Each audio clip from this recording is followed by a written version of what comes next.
Hello, my name is Anne Sirik. I'm an internist endocrinologist and also a theologian with a PhD in Thomas Aquinas on the sensory physical nature. I have a deep spiritual life, and in cooperation with the parish of Muskoka Lakes, we are establishing this blog space for matters of spiritual interest. Our first session is on getting in touch with my personal spiritual space. We begin with some questions. What do we mean by the human spirit? Who does my very own spirit look like? Where is the spiritual space? How can I get to know my unique spirit and its special space? The answers to these kinds of questions do not come from the usual way we approach things.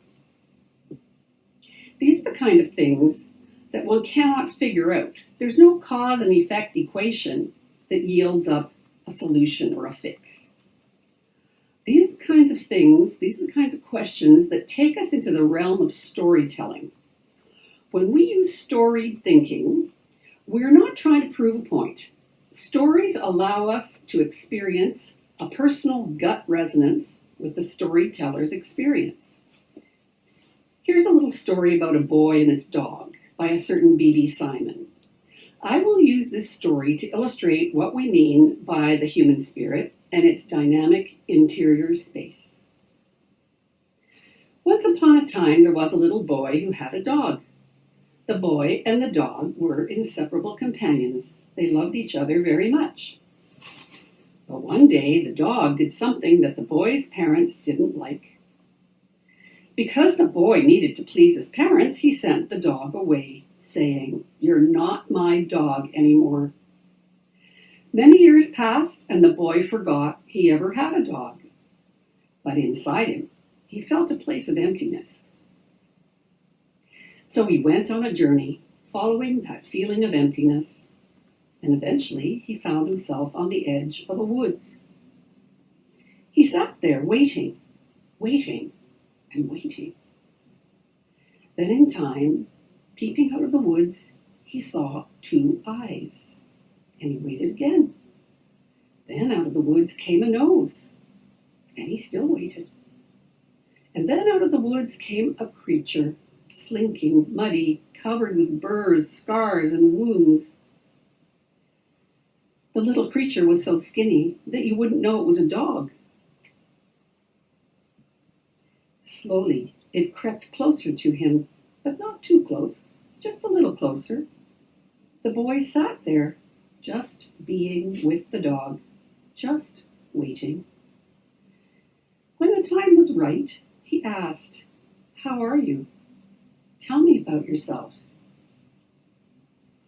And so the dog told him about the years in exile, and about how it hurt when it was sent away, and how it had lived in loneliness all these years. The boy listened carefully until the whole story was complete. And then they were able to live together again.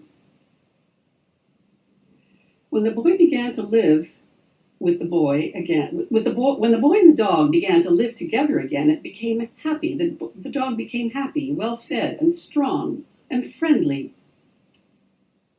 So what has this story to do with the human spirit? The spirit of a human being is the part that feels and senses whatever's going on out there. The spirit is like that faithful pup that looks deeply into your eyes when you're sad or romps with you when you're happy. The human spirit senses happy, sad, scared, angry, etc. Moreover, the human spirit knows what contributes to flourishing and what hinders, similar to the way that an animal knows its predator. The self inclines towards well-being on account of the human spirit that moves it to do so. What's more, the spirit is what steers the self out of harm's way.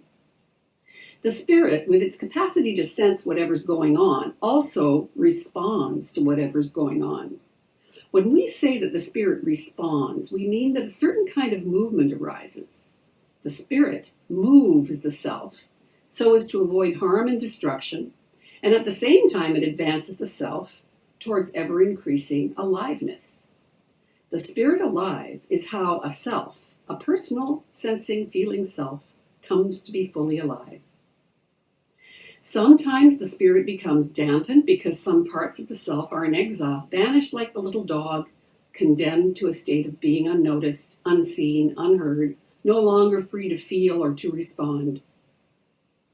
They are the lost parts, perhaps those parts that we're ashamed of, parts that do not fit with the identity that we want to project out there.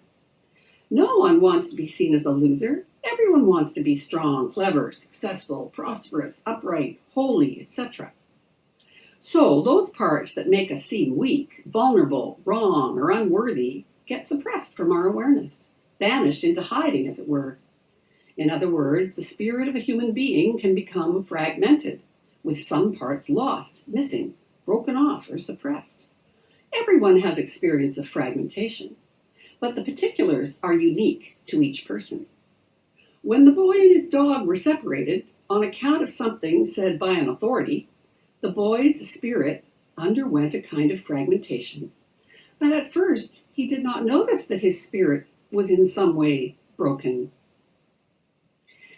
As the boy became an adult, a sense of interior emptiness, the brokenness, pushed, pulled, prodded him towards his spiritual space. To enter into his spiritual space was not so much a journey of the logical intellect, but rather an immersion into his sensing, feeling spirit. To do this, he adopted a posture of stillness, sitting at the edge of a forest, waiting. He did not know what exactly was going to happen. Practically speaking, he would have had to abandon his busy agenda for at least some time each day just to be still, waiting to experience whatever arose for him into his awareness. The story tells us that slowly he became aware of eyes, a nose, mud, burrs, scars, and so on. As the dog took shape and emerged from the forest, so too did the details of his own life. In other words, his own personal story began to take shape. But having been mute for so many long years, it took a long time before the banished part of his own spirit could find its voice and speak.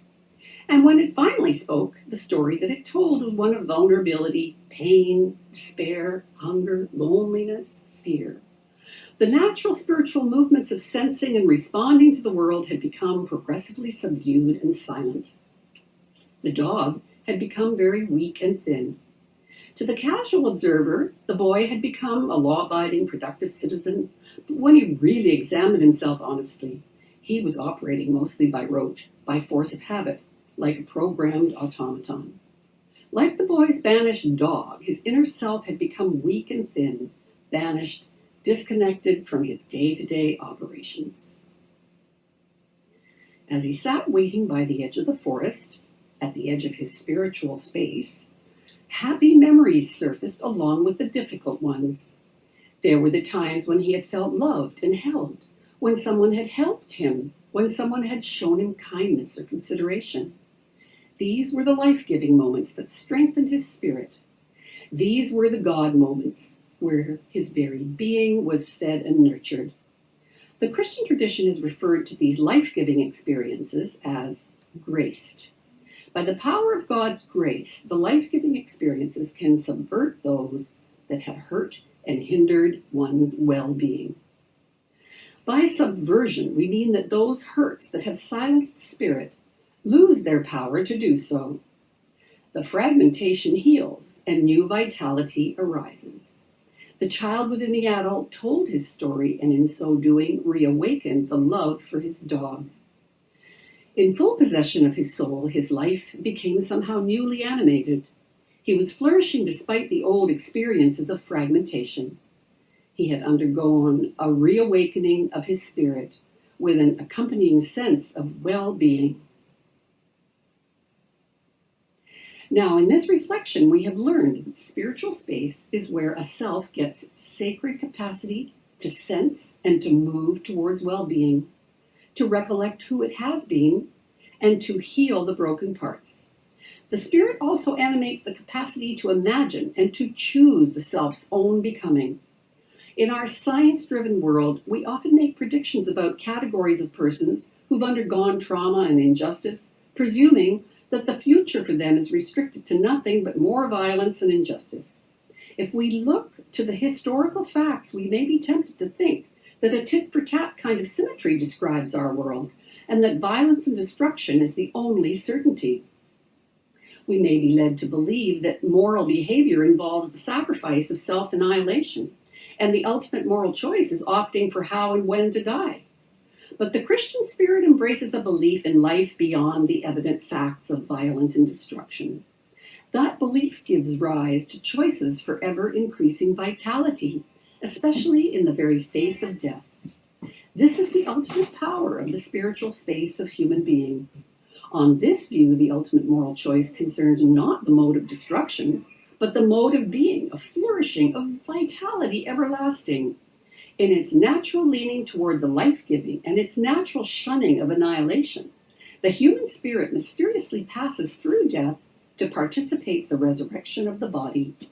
The stronger the spiritual space, the more deeply sensed is the experience of passing through the annihilating fragmentations into a renewed sense of animation.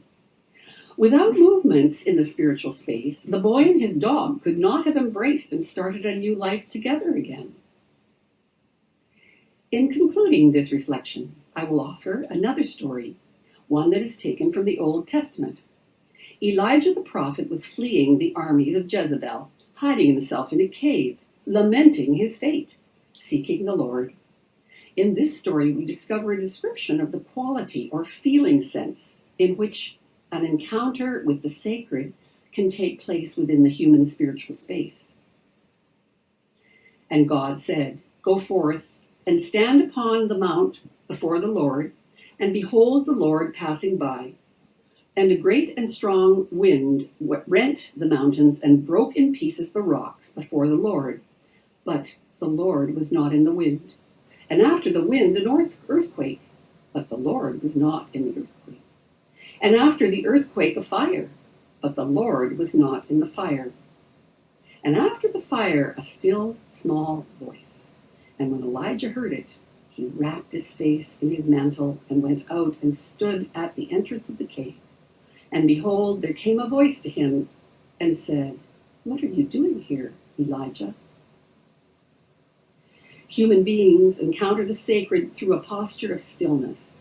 The spiritual space, when it participates the sacred, is not threatening, violent, thrashing, burning, roaring, etc. It is gentle, quiet, compassionate, and hospitable. It does not destroy. It shelters and nurtures, even and especially in the face of those forces of fragmentation that culminate in death. To get in touch with one's personal spiritual space is to immerse oneself into the sensing, feeling physicality of our being. It is to show up at the edge of an unknown place and wait quietly, without knowing exactly what to expect. To get in touch with one's spiritual space is not about enduring harsh, destructive punishments. It is to feel physically a sense of safety, compassion, renewed vitality washing over the self. The human spiritual space, when participating in the sacred, chooses life and animation with such intensity that ultimately even death itself can no longer negate that choice. So we return to our original questions. What do we mean by the human spirit? Who does my very own spirit look like? Where is the spiritual space? How can I get to know my unique spirit and its special space? We have explored the story of the boy who became separated from his beloved dog, but then years later was drawn to enter into his own emptiness. Empty and still, he waited until he could see all the lost parts of the dog, and he retrieved his love for the dog so that once again they could live together. Together, healed of the past, separated, they became more intensely alive, more truly unique. The old identity, characterized by destruction and suppression of the repugnant parts, was left behind. And we have seen that this spiritual space is entirely incarnate, felt and sensed in the faithfulness of its fears, joys, sorrows, and hopes. It is on the inside of the self, not an exterior power that punishes and banishes. The spiritual space is not an idea or an order or an obligation coming in from the outside of the self. It is not the thinking intellect. It is the sensing, feeling, material self that discovers deep within a capacity for compassion, the essence of the sacred. I invite you to comment, share your ideas. We'll start a conversation. Thank you for watching.